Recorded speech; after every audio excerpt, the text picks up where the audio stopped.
Alright, we're almost there. This is the last video in the HTML section of the course before we tackle the HTML project.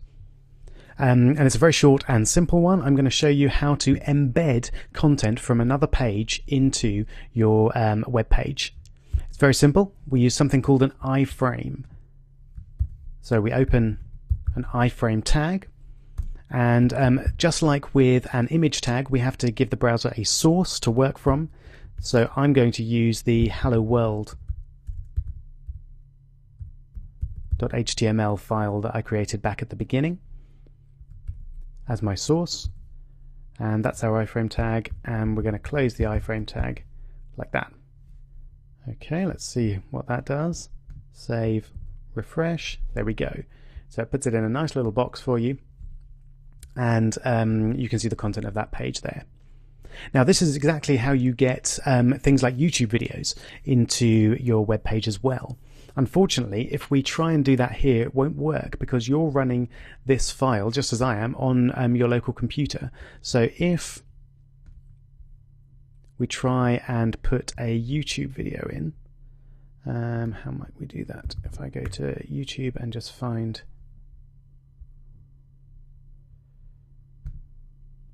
we'll put Barney in.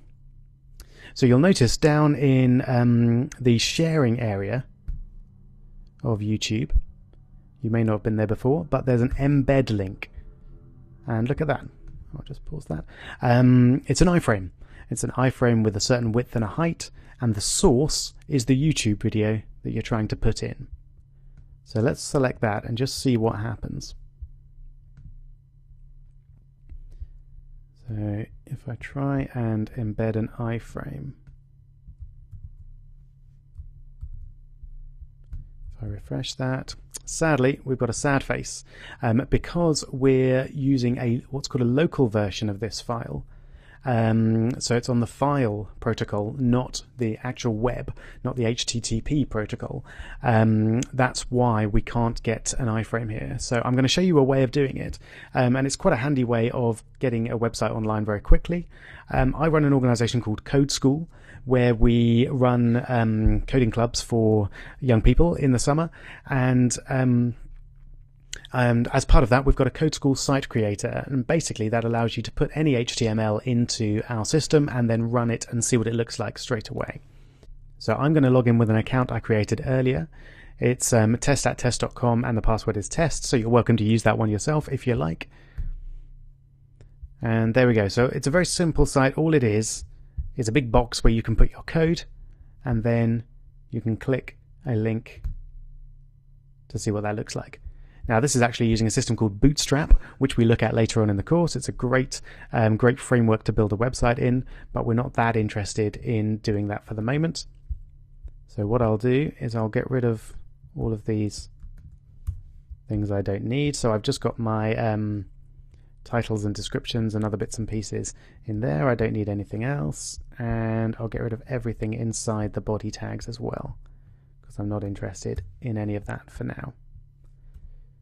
So let's just do a quick